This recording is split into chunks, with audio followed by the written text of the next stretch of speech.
Permettez-moi de lire brièvement quelques passages bibliques. Le premier est tiré de 2 Corinthiens chapitre 13. Peut-être seulement le verset 5. 2 Corinthiens 13, verset 5. Examinez-vous vous-même pour voir si vous êtes dans la foi.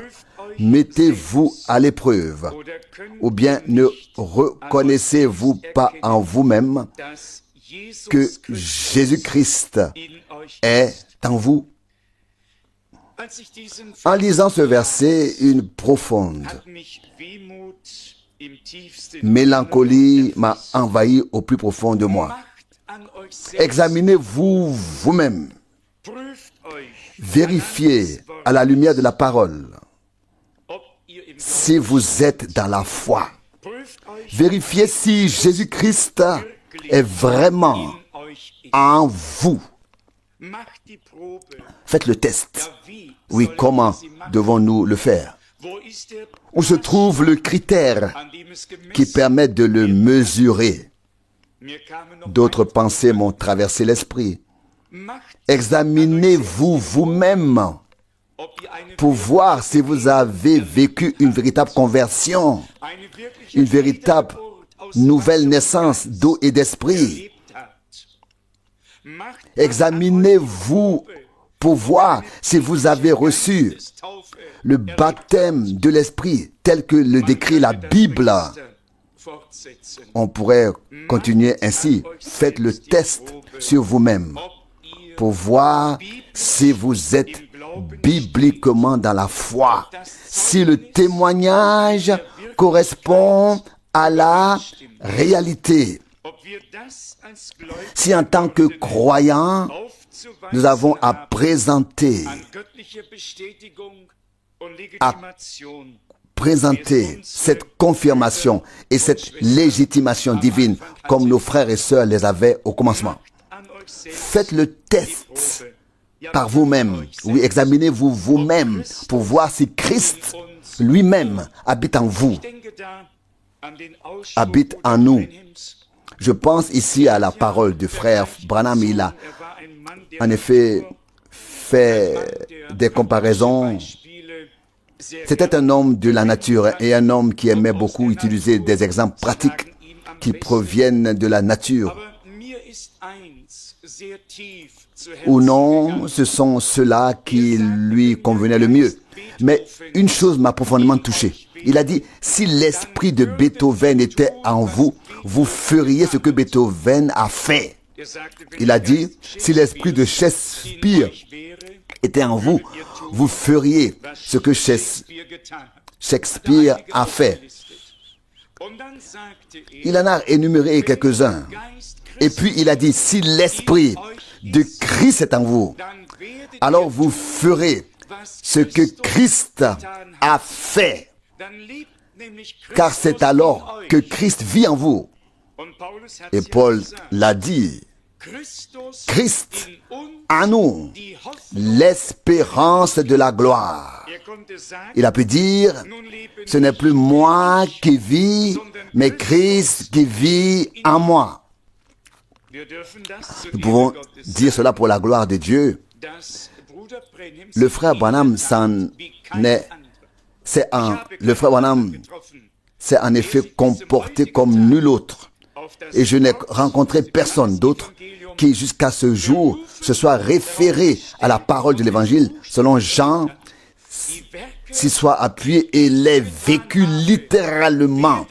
Les œuvres que j'ai accomplies, vous les accomplirez aussi et même de plus grandes que celles que j'ai accomplies. Jean 14, verset 12. Je n'ai rencontré jusqu'à ce jour aucun évangéliste qui ait pris ce passage biblique et l'ait vu s'accomplir dans la vie et dans le ministère, si ce n'est justement dans le ministère de Frère Branham. Mais bon, cela est désormais derrière nous. Et nous ne pouvons pas toujours regarder vers le passé et en remercier Dieu. Nous sommes reconnaissants à Dieu pour cela, c'est vrai. Mais maintenant, c'est à nous d'agir. Et il y a quelque part une magnifique parole qui dit que les choses que Dieu accomplit par un messager doivent et vont se réaliser par l'Église qui est prête à recevoir le message divin. La même chose, Dieu donne en effet un exemple, un modèle, non pas pour que nous nous en réjouissions, cela aussi, mais pour que nous ayons un point de repère, afin de reconnaître ce que Dieu veut accomplir par les nombreux membres du corps. Soyez tout à fait honnêtes. Si nous nous contentons uniquement de ce que Dieu a accompli par un instrument particulier, nous passons tous à côté de quelque chose. Nous devons faire l'expérience que Dieu peut aussi nous bénir pleinement. Et Dieu veut bien Dieu veut bien sûr bénir. Et cette parole que nous avons lue ici nous sert à tous de test. Examinez-vous pour voir si vous êtes dans la foi. Mettez-vous à l'épreuve et reconnaissez si Jésus-Christ est en vous. Pas un enseignement, une connaissance, mais Jésus-Christ, le ressuscité, qui a dit « Tout pouvoir m'a été donné dans le ciel et sur la terre » afin que ce Seigneur ressuscité puisse habiter en nous avec toute sa puissance, avec toute son autorité, afin que cette autorité divine se manifeste à travers notre ministère, afin que nous ayons non seulement un message divin, mais aussi une puissance divine. Non seulement reconnaître l'époque dans laquelle nous vivons, mais aussi compter sur le fait que le Seigneur lui-même confirme sa parole auprès de ceux qui y croient. Mettez-vous à l'épreuve. Je dois me soumettre à l'épreuve. Nous devons tous nous soumettre à l'épreuve. Mettez-vous à l'épreuve pour voir si vous êtes vraiment dans la foi. Comment pouvons-nous le faire? Il y a le magnifique mandat missionnaire et il est bien connu de tous. Voici les signes qui accompagneront ceux qui croient. Nous ne courons pas après les choses. Ce sont elles qui nous suivent car Dieu est avec nous pour confirmer sa parole. Ces signes accompagneront ceux qui croient. Mettez-vous alors à l'épreuve pour voir si vous êtes dans cette foi qui a été transmise une fois pour toutes au sein. Une foi vivante, une foi efficace, une parole vivante, une parole efficace. Je vous le dis tel que c'est. Nous ne sommes pas tout à fait satisfaits de nos services divins. Dieu nous a révélé sa parole. Il s'est révélé à nous-mêmes. Mais maintenant, il veut se manifester par sa puissance parmi ceux qui croient en lui. Si quelqu'un vient et demande, crois-tu que je suis sauvé?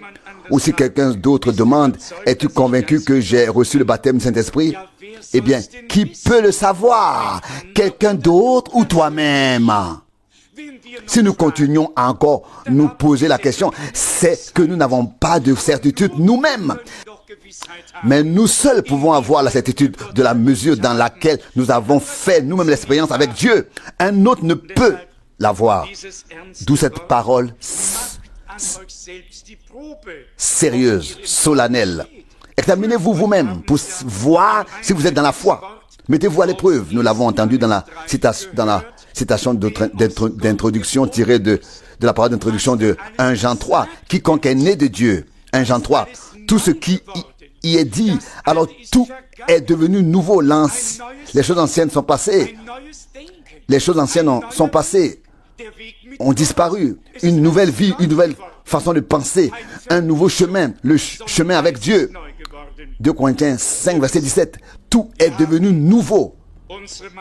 Et tout cela, c'est l'œuvre de Dieu, pas de mélange, mais tout est devenu nouveau. Vous savez, nous avons envoyé nos manuscrits du livre Le christianisme traditionnel a, si je me souviens bien, 11 maisons d'édition et les 11 ont refusé, mais la dernière maison d'édition, l'une des plus connues du pays, Brockhaus, très réputée, tous nos dictionnaires et ainsi de suite viennent de Brockhaus. Et puis, on nous dit poliment, vos exposés sont tellement fondés sur la Bible et tellement convaincants qu'on ne peut rien y opposer. Mais il nous manque chez vous la réconciliation avec toutes les autres communautés d'inspiration chrétienne. Oui, où est la réconciliation? La lumière et les ténèbres doivent-elles se réconcilier? Le faux et le vrai doivent-ils se réconcilier? Laissez-vous réconcilier avec Dieu. Il n'y a pas d'autre solution. Dieu nous a donné la lumière, mais ensuite il a séparé la lumière des ténèbres. Ce n'est pas notre décision, c'est celle de Dieu. Aujourd'hui, ces personnes qui font autorité en la matière nous confirment que tout ce qui a été écrit est bibliquement correct. Mais il manque l'esprit œcuménique, il manque l'esprit du Concile Vatican II. Oui, mais là où sont les esprits, où sont ces esprits-là? L'esprit de Dieu n'est pas. Et Dieu a séparé la lumière des ténèbres. Et quand il donne la lumière, comme certains frères citent d'ailleurs la parole du prophète Zacharie, il y aura de la lumière au temps du soir. Si Dieu a donné la lumière, comme je viens de le dire, ce n'est pas pour qu'elle soit mise sous le boisseau, mais sur le chandelier, afin que tout ce qui entre soit éclairé par la lumière divine. Notre frère l'a lu dans Ésaïe 60. Lève-toi et sois éclairé, car ta lumière est venue. Dieu a fermé les yeux sur les temps d'ignorance. Et maintenant, il ordonne à tous, en tout lieu, de se repentir, de se soumettre à la parole de Dieu et d'accepter la correction. Ce ne sont pas nos décisions. Nous ne vivons tout de même pas à l'époque de Maudit, de Sankey, de Finney ou de tant d'autres, jusqu'à Wigglesworth et bien d'autres encore. Nous vivons à la fin des jours et Dieu a disposé les choses de telle sorte que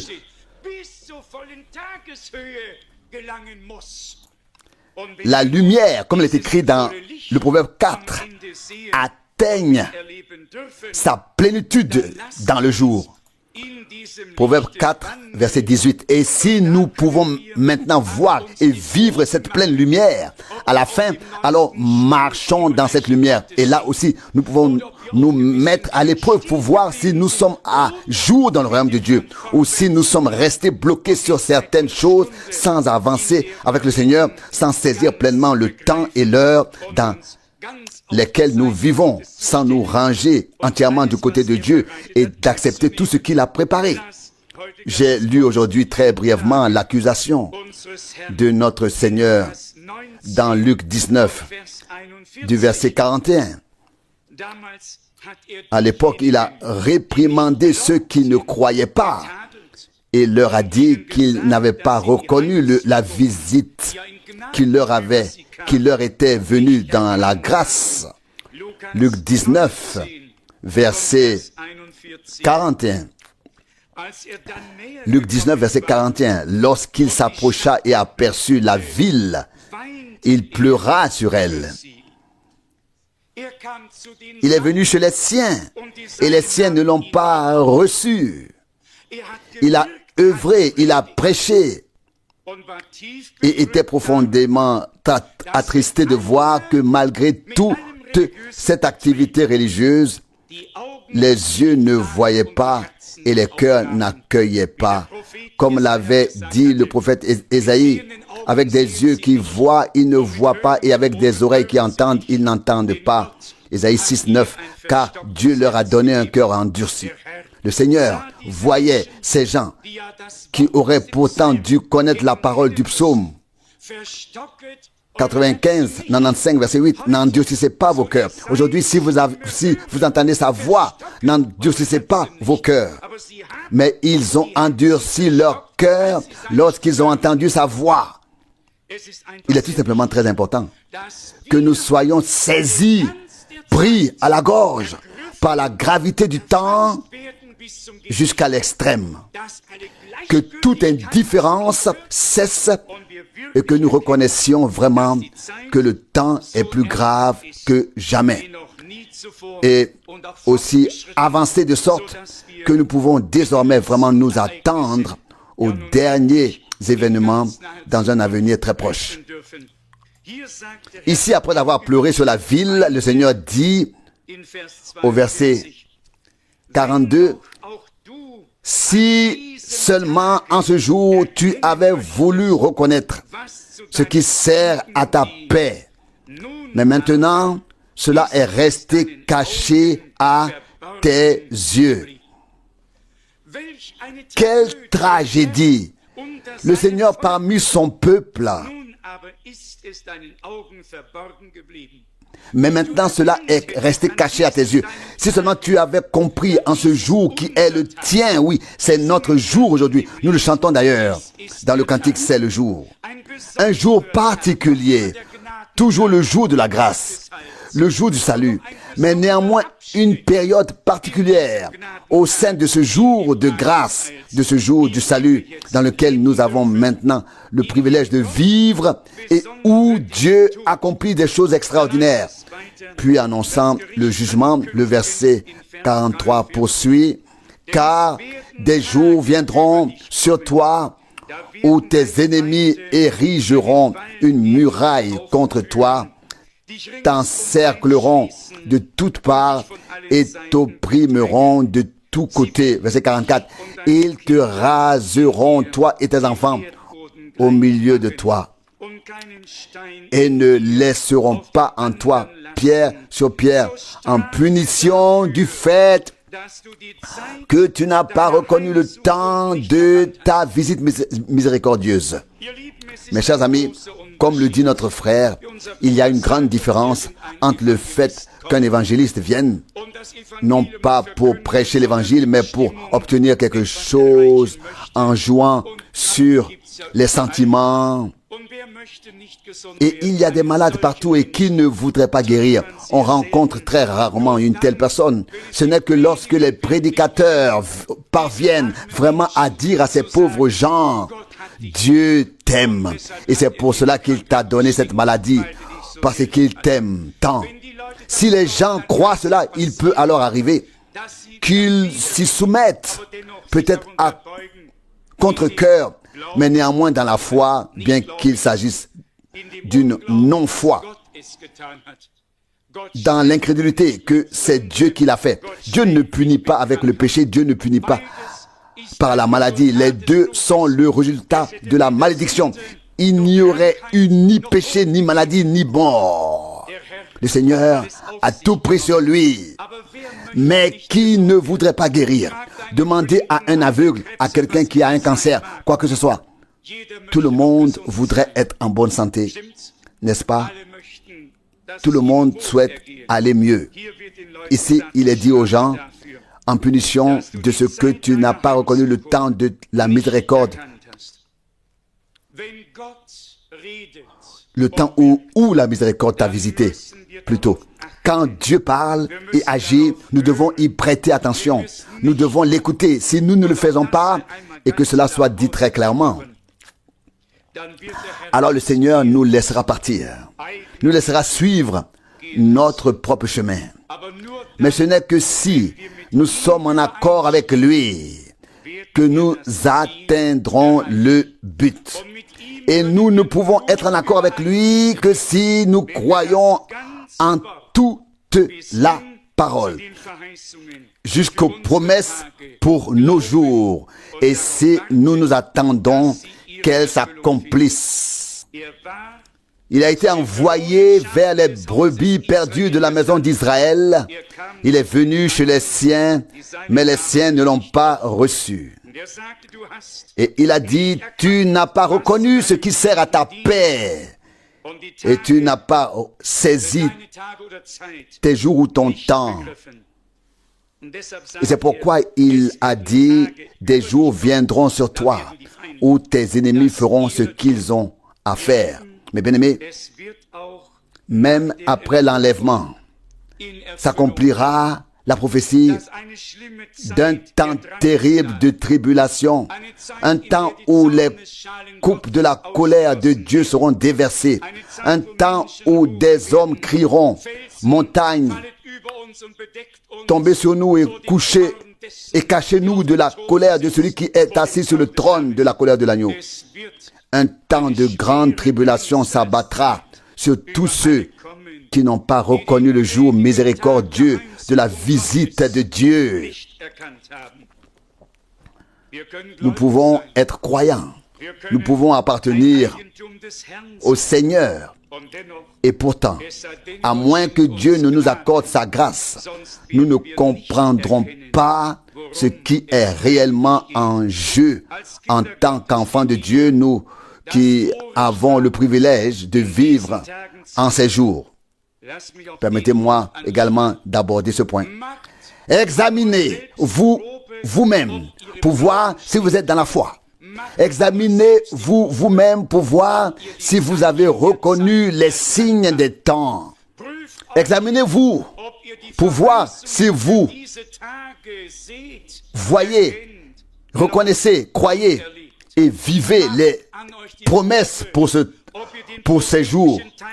Examinez-vous pour voir si vous avez reconnu la partie prophétique de l'histoire du salut qui se déroule actuellement. Examinez-vous pour voir si vous avez compris que c'est le temps du rétablissement de toutes choses selon la parole que nous connaissons tous tirée des Actes des Apôtres, le chapitre 3, le verset 19 à 21. C'est là qu'il nous a été dit, repentez-vous donc, convertissez-vous afin que vos péchés soient pardonnés, afin que viennent les temps de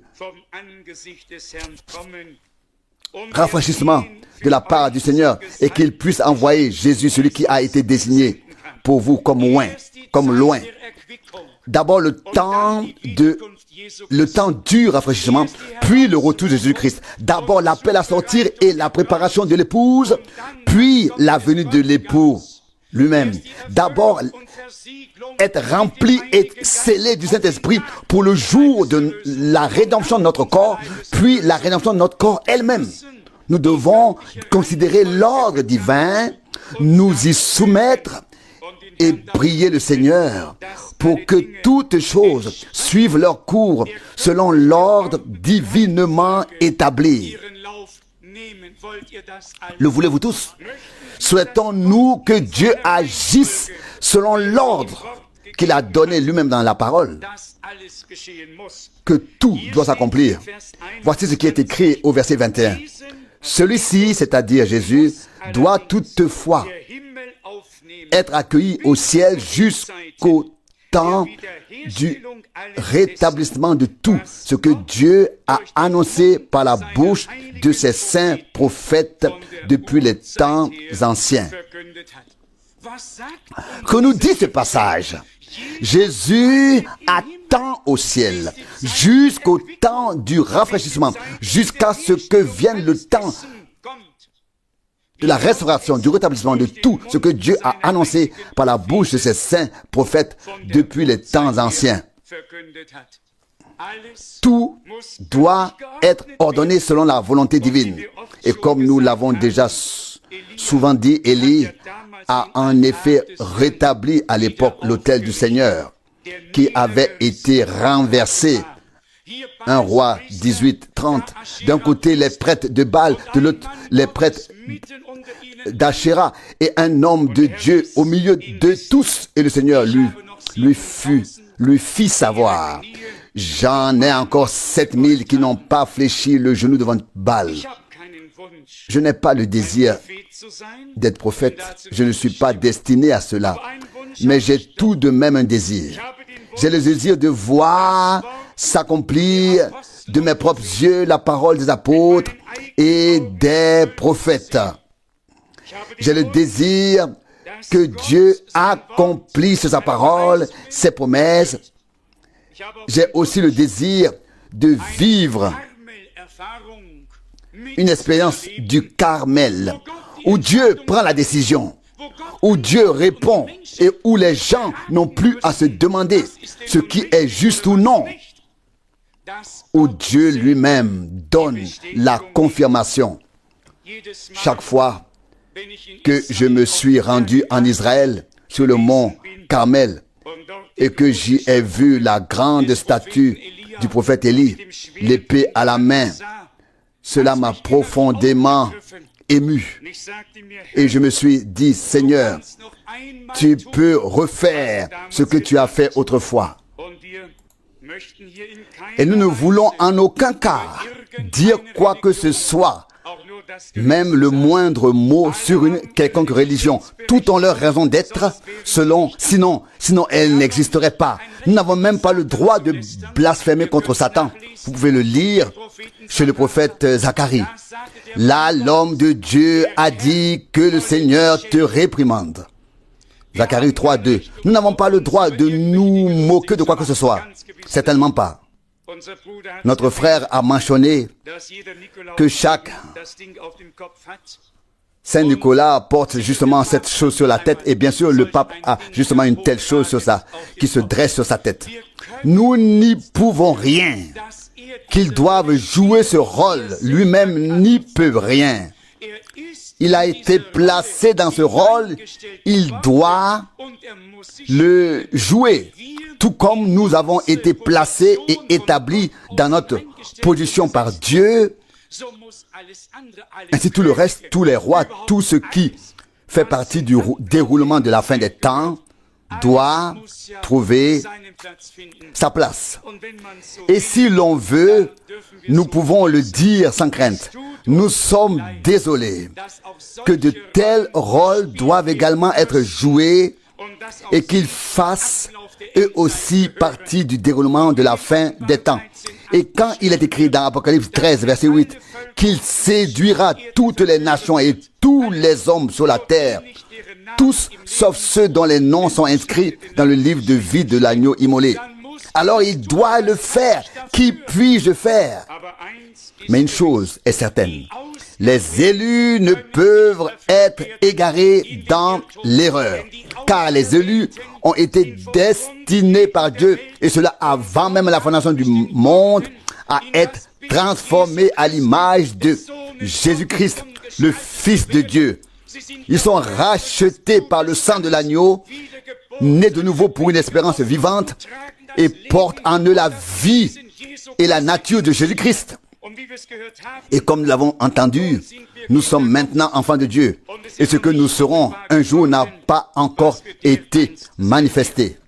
Je ne sais pas si vous avez vraiment bien prêté attention à ce verset de 1 Jean, chapitre 3. En effet, il est écrit au verset 10, 1 Jean 3, verset 10. C'est à cela qu'on reconnaît les enfants de Dieu et les enfants du diable. Vous pouvez bien sûr lire ce qui précède et ce qui suit. On nous parle ici de deux enfants. Les enfants de Dieu et les enfants du diable. Oui, le diable a-t-il des enfants? Le diable a-t-il des enfants? On nous parle ici des deux enfants. Je le lis, je le relis. Verset 10. C'est à cela qu'on reconnaît les enfants de Dieu et les enfants du diable. À distinguer. Vous pouvez relire dans Matthieu 13 la parabole bien connue de notre Seigneur. Il y est question de deux sortes de semences et nous savons qu'il existe deux sortes de semences. Mais la semence divine demeure dans les enfants de Dieu. Nous avons lu cela aussi dans Matthieu chapitre 13, verset 39. J'espère avoir trouvé le bon verset, le bon passage. Matthieu 13, verset 39, verset... Lisons déjà le verset 38. Matthieu 13, 38. Le champ, c'est le monde. La bonne semence, ce sont les fils du royaume. L'ivraie, en revanche, ce sont les fils du malin. Deux semences différentes. Et Dieu, dès après la chute, car il s'agissait là de la semence du serpent venue par Caïn dans le monde naturel, Genèse 3,15, je mettrai une inimitié entre ta semence et sa semence. Il te piquera au talon, mais tu lui écraseras la tête. Deux semences différentes. Et si vous transposez cela dans le Nouveau Testament, il est question de Judas, qui était un enfant du diable ou du malin selon la traduction. Satan était entré en Judas, d'où la trahison et tout le reste. Nous y voilà, deux semences différentes. Les enfants de Dieu n'ont rien en commun avec les enfants de ce monde. C'est comme la lumière et les ténèbres, simplement séparés de Dieu. Je veux dire séparés, c'est Dieu qui a pris cédé à la séparation et non nous. Maintenant, lisons ici dans 1 Jean 3 au verset 11. Oui, peut-être aussi la fin du verset 10 qui est très très importante. Peut-être même la fin du verset 9, car il y est question là de la semence. 1 Jean 3 verset 9 et suivant. 1 Jean 3 verset 9. Quiconque est né de Dieu ne commet pas de péché, car sa semence demeure en lui et il ne peut pas pécher. Quelle semence demeure en lui? La semence, c'est la parole de Dieu. Et l'homme né de nouveau, et donc en l'homme né de nouveau demeure la semence divine de la parole de Dieu. Et si la parole a été semée en nous, alors nous faisons comme Marie. Nous méditons, nous repassons toutes ces paroles dans nos cœurs. Et comme l'a dit déjà David, je garde ta parole dans mon cœur afin de ne pas pécher contre toi. Psaume 119, verset 11. En celui qui est né de Dieu demeure la semence divine, et la semence divine, c'est la parole de Dieu. Tout comme nous, enfants de Dieu, sommes la semence divine, de même la parole est la semence divine que nous recevons en nous. Et chaque semence produit selon son espèce. Loué soit le nom du Seigneur. Et il est dit de Christ, s'il livre sa vie en sacrifice expiatoire, il verra une semence et prolongera ses jours, et la volonté du Seigneur s'accomplira par lui. Vous pouvez le lire dans les derniers versets d'Ésaïe 53. Il était la semence venue par la femme, n'est-ce pas? Nous avons bien parlé de la semence tout à l'heure. D'un point de vue terrestre, excusez cette remarque, mais la semence ne vient jamais de la femme, la semence vient toujours de l'homme. Marie n'avait rien, Dieu l'a déposé en elle. Il était Dieu, fait chair, la parole s'est fait chair, elle était le vase, elle n'y a rien ajouté, c'est Dieu qui l'a fait. Ce qui doit naître de toi vient du Saint-Esprit et sera appelé Fils du Très-Haut. La semence divine, lui, le premier-né, nous, semence divine en tant que les premiers-nés. Je continue ma lecture encore une fois, le verset 10. C'est à cela qu'on reconnaît les enfants de Dieu et les enfants du diable. 1 Jean 3, verset 10. Quiconque ne pratique pas la justice n'est pas né de Dieu. Et quiconque n'aime pas son frère non plus. Examinons-nous aussi à la lumière de cette parole pour voir si nous pouvons subsister devant Dieu. Lorsqu'il est dit ici, et quiconque n'aime pas son frère non plus, n'ai-je pas jamais constaté à plusieurs reprises que des gens ont le mot amour sur les lèvres, mais ne portent pas l'amour dans leur cœur? Il m'est en effet arrivé une fois de devoir m'adresser à un frère dont je savais pertinemment qu'il aurait préféré ne pas me voir. Je lui ai dit, frère bien-aimé, tu viens de m'embrasser, laisse-moi voir ta main droite pour voir si j'y aperçois le poignard avec lequel tu veux me poignarder. Il existe vraiment un amour trompeur. Je t'aime, puis le bras s'enroule encore fermement autour de soi et on sent presque que le coup de poignard transperce avec force. Ici, il nous est dit, quiconque n'aime pas son frère n'est pas de Dieu. Examinons-nous pour voir où nous en sommes. Où avons-nous failli? Où Dieu doit-il encore nous aider, venir à notre rencontre, nous donner de la force, afin que la situation, l'état, dans l'Église, puisse vraiment être tel que nous ne connaissions plus personne selon la chair, mais seulement selon l'Esprit, et que l'Esprit de Dieu puisse agir et régner à nouveau parmi nous, dans notre vie, dans l'Église, afin que nous ne nous plaignions plus les uns des autres et gémissons les uns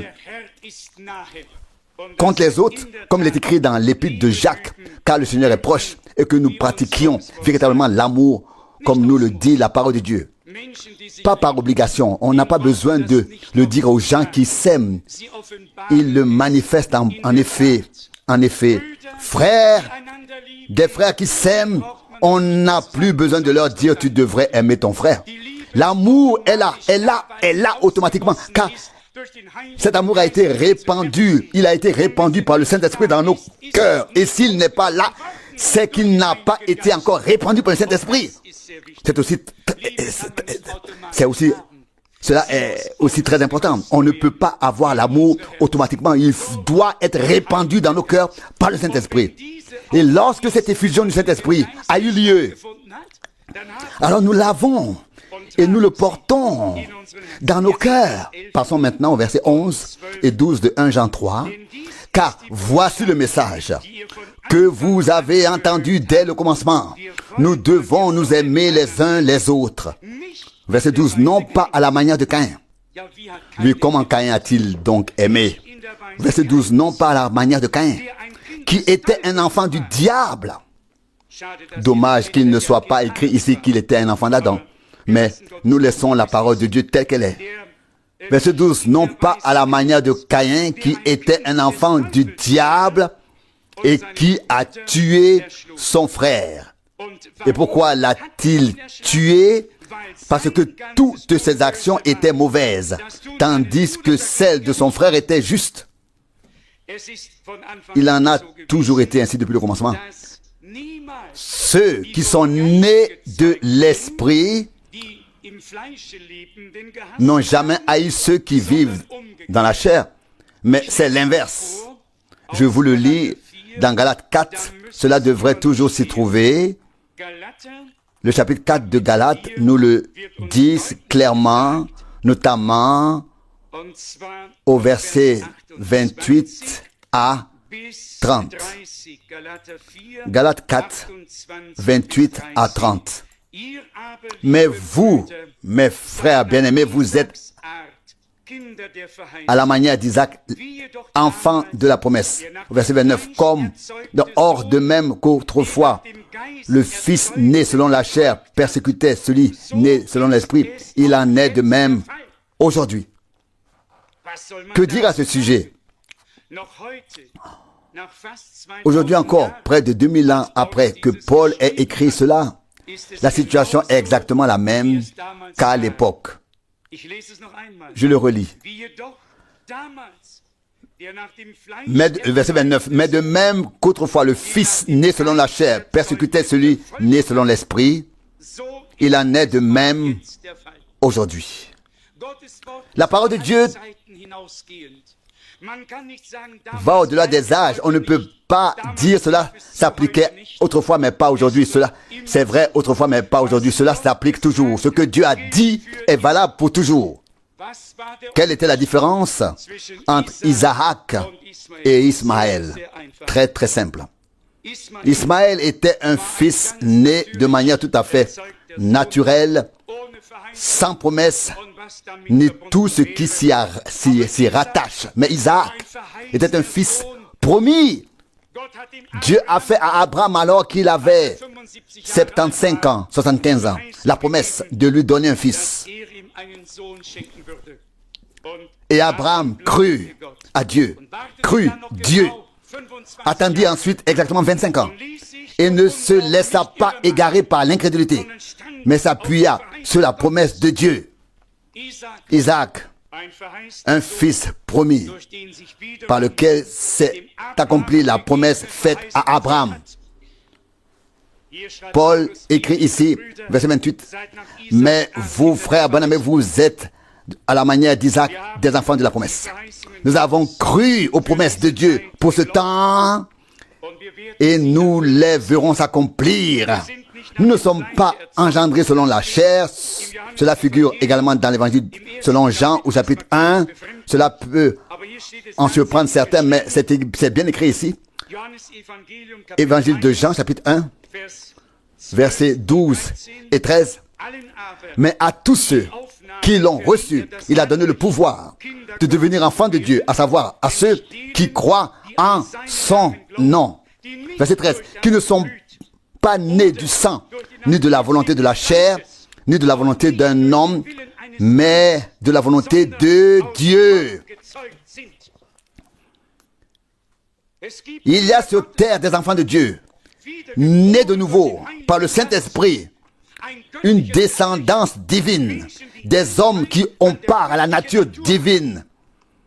Et vous, mes bien-aimés, nous croyons de tout notre cœur qu'il est essentiel que l'homme naisse de nouveau pour une espérance vivante.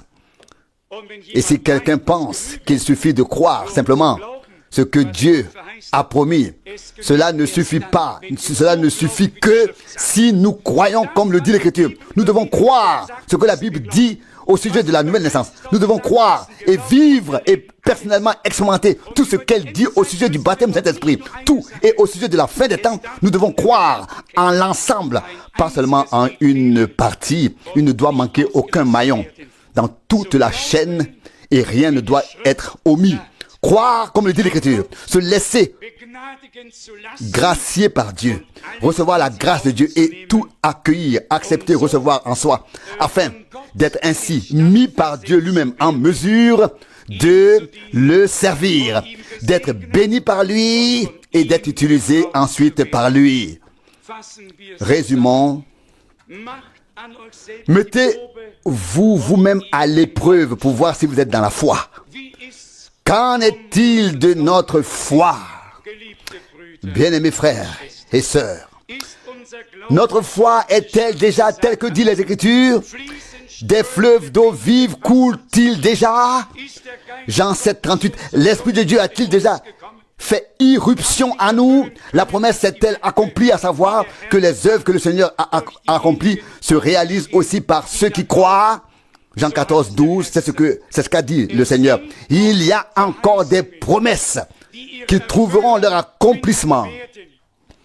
Et j'ose dire avec foi, puisque Dieu l'a promis, cela arrivera.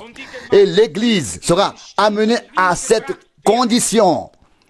Et s'il faut pour cela encore une brève épreuve et une persécution, cela n'a aucune importance. Dieu saura comment amener l'Église là où il veut qu'elle soit, là où il n'y aura plus ni dispute, ni rien d'autre, mais un seul cœur et une seule âme. Tous bénis par Dieu, utilisés par Dieu et mis au service des autres pour être une bénédiction. Examinons-nous aujourd'hui en toute honnêteté et demandons à Dieu de nous y aider. Sommes-nous fondés sur la foi biblique? Avons-nous ce que Dieu a promis aux croyants, ce qu'il a mis en perspective pour ceux qui sont devenus croyants? L'avons-nous déjà vécu? L'avons-nous reçu? s'est-il manifesté à travers nous? Examinons-nous aujourd'hui devant la face de Dieu.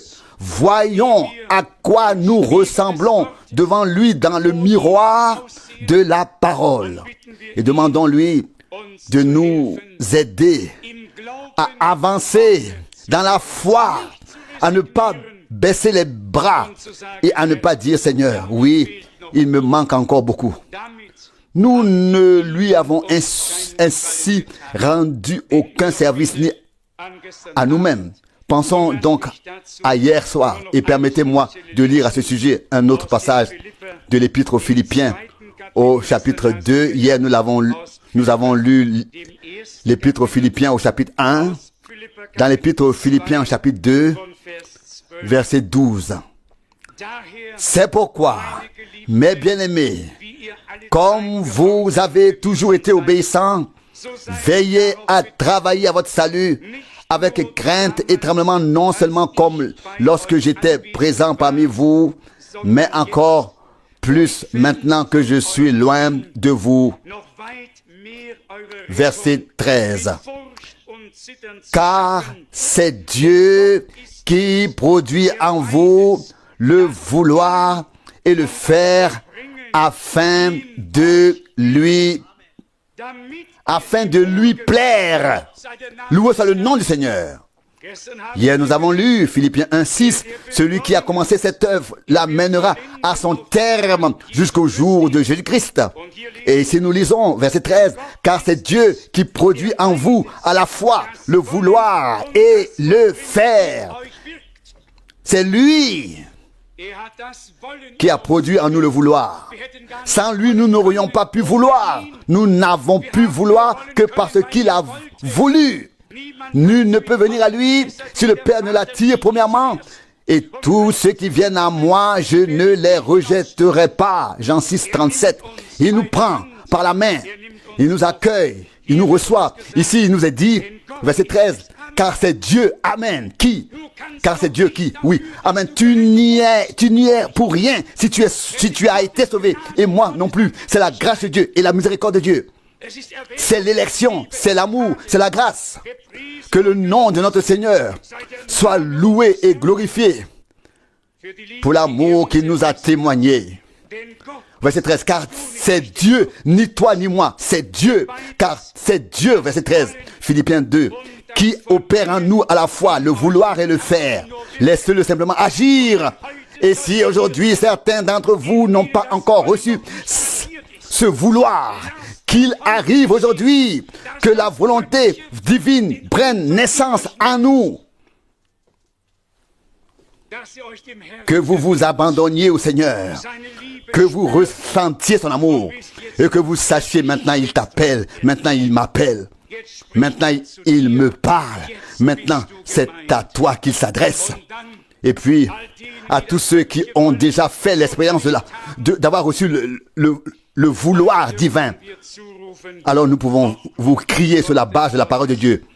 Il accomplira aussi le faire. Il accomplira aussi le faire. Il l'accomplira. Mais quand? Dès aujourd'hui. Voyons ce qui est encore écrit ici. Je relis le verset 13. Le verset 13 encore une fois. Car c'est Dieu qui produit en vous à la fois le vouloir et le faire. Dites-moi maintenant, chez combien d'entre vous Dieu a déjà pu accomplir le vouloir? Montrez-moi vos mains. Que Dieu vous bénisse. Alléluia. Alléluia. Que Dieu soit loué. Et combien d'entre vous, puis-je voir, en combien d'entre vous il accordera aussi l'accomplissement, il accordera aussi le faire. En tous, bien sûr, en tous. Il ne peut en être autrement. Il ne peut en être autrement. Il accomplit, il opère aussi le faire. Après avoir opéré le vouloir. C'est Dieu qui achève tout, toujours, ce qu'il a commencé. Les hommes peuvent être arrachés à leur travail par la mort, quelle qu'elle soit. Dieu achève l'œuvre qu'il a commencée. Nous continuons ensuite au verset 14, où à la dernière partie du verset 13, et l'accomplissement, il agit en vous afin que vous lui soyez agréable. Seul ce que Dieu peut accomplir en nous, lui est agréable. Ce qu'il peut faire, c'est lui qui produit le faire, et c'est ce qu'il fait en nous, rien d'autre. Et c'est seulement comme ça que nous pouvons lui être agréables. Toute action de notre propre initiative ressemble à ce que Caïn a apporté en offrande sur l'autel. Seul ce que Dieu peut accomplir en nous lui est agréable. Au verset 14, il est écrit, Philippiens 2, 14, « Faites tout sans murmure, ni hésitation, afin de vous montrer irréprochables et purs comme des enfants de Dieu, irréprochables au milieu d'une humanité, perverse et dévoyée, parmi laquelle vous brillez comme des étoiles dans le monde. » Le monde est dévoyé, nous n'y changerons rien. L'important est que les enfants de Dieu ne se laissent pas pervertir, ne suivent pas des enseignements pervertis, mais soient affermis dans la parole, fondés dans la vérité. D'autant plus que ces deux phénomènes s'intensifieront, l'apostasie d'un côté et le retour vers l'autre, et l'écart ne cessera de se creuser jusqu'au jour de Jésus-Christ. Et écoutez ce que Paul dit ici au verset 16 dans ce contexte. Verset 16. « Tenez fermement à la parole de vie pour ma gloire au jour de Christ, car alors je n'aurais pas couru en vain et je n'aurais pas travaillé en vain. »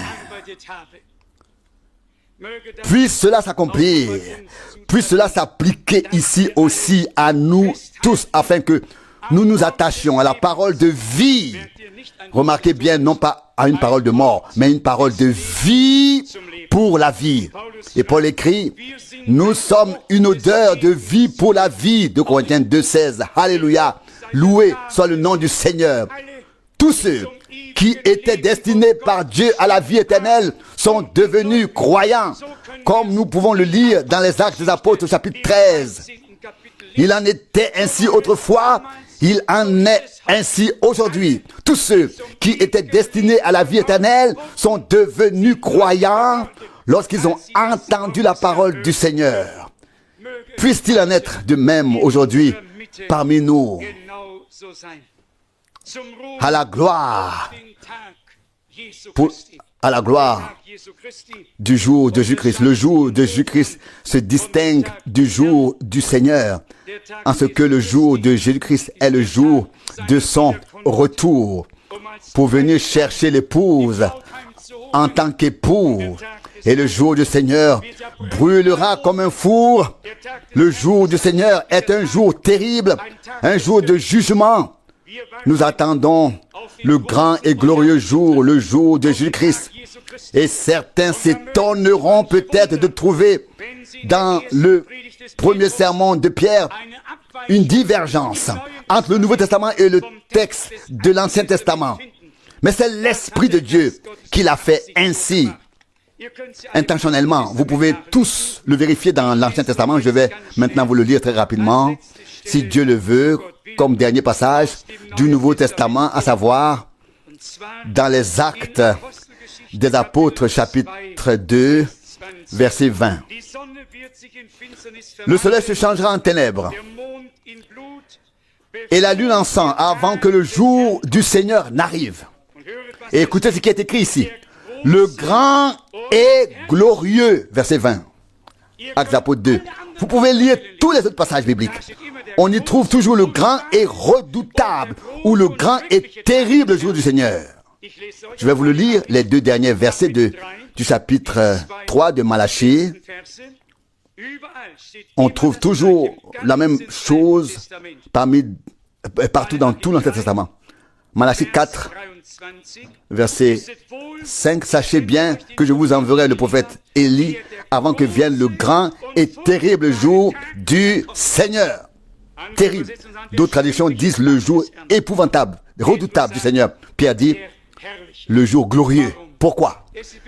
Ce sera une division, comme l'a déjà dit le prophète Ésaïe. Ailleurs, Ésaïe 21, verset 12. Les deux viennent le matin et aussi la nuit. Les deux viennent presque en même temps. Le jour de Jésus-Christ, le jour glorieux, le jour de notre glorification, le jour où nous verrons l'époux de notre âme. Un jour glorieux. Mais ensuite, le jour terrible du Seigneur se lèvera et s'abattra sur tous les habitants de la terre. Comme il est beau que l'Esprit de Dieu ait déjà révélé toutes ces choses d'une manière si glorieuse au début du Nouveau Testament, afin que nous puissions maintenant, à la fin de la Nouvelle Alliance, les voir et les reconnaître clairement dans la parole de notre Dieu. Remerciez soit le Seigneur pour sa parole glorieuse et éternelle. Le ciel et la terre passeront, mais la parole de Dieu demeurera éternellement. Et si cette parole de Dieu demeure en toi comme la semence divine, alors tu demeureras avec la parole de Dieu qui est éternelle pour l'éternité. Car nous sommes devenus fils et filles de Dieu en vertu de la rédemption accomplie par le sang de l'agneau. Par la puissance de la rédemption accomplie par le sang de l'agneau de Dieu à Golgotha. Nous avons reçu la réconciliation et le pardon. Nous avons accueilli en nous une vie nouvelle, éternelle et divine par la foi en Jésus-Christ, car nous l'avons reçu et il est le véritable Dieu et la vie éternelle. Si tu l'as, alors tu as le Dieu véritable. Il n'y a qu'un seul Dieu, c'est le Dieu véritable. Et alors tu as la vie éternelle. Il n'y a qu'une seule vie éternelle. En lui était la vie, et la vie était la lumière des hommes. Celui qui a le Fils a la vie éternelle. Alléluia. Loué et exalté soit le nom du Seigneur. Enfants de Dieu, frères et sœurs, réjouissons-nous, car celui qui a commencé l'œuvre l'amènera à son terme. Celui qui a donné le désir, le vouloir d'agir, donne aussi la capacité d'accomplir, de faire. Celui qui a commencé l'œuvre l'amènera à son terme et la fin sera glorieuse. Loué soit le nom du Seigneur notre Dieu, maintenant et pour l'éternité. Amen. Levons-nous et rendons grâce ensemble au Seigneur. Nous inclinons la tête pour prier. Père céleste, Dieu de toute grâce et de toute miséricorde, Dieu d'amour, tu t'es révélé à nous en Jésus-Christ. Tu nous as réconciliés avec toi-même. Tu nous as confié le message de la réconciliation, l'évangile de Jésus-Christ, le crucifié. Et nous pouvons l'annoncer et constater qu'il est encore temps de grâce, que des hommes sont encore appelés. Seigneur, je te remercie de tout cœur d'avoir maintenant accompli le vouloir divin, produit le vouloir divin dans de nombreux cœurs, ô Dieu.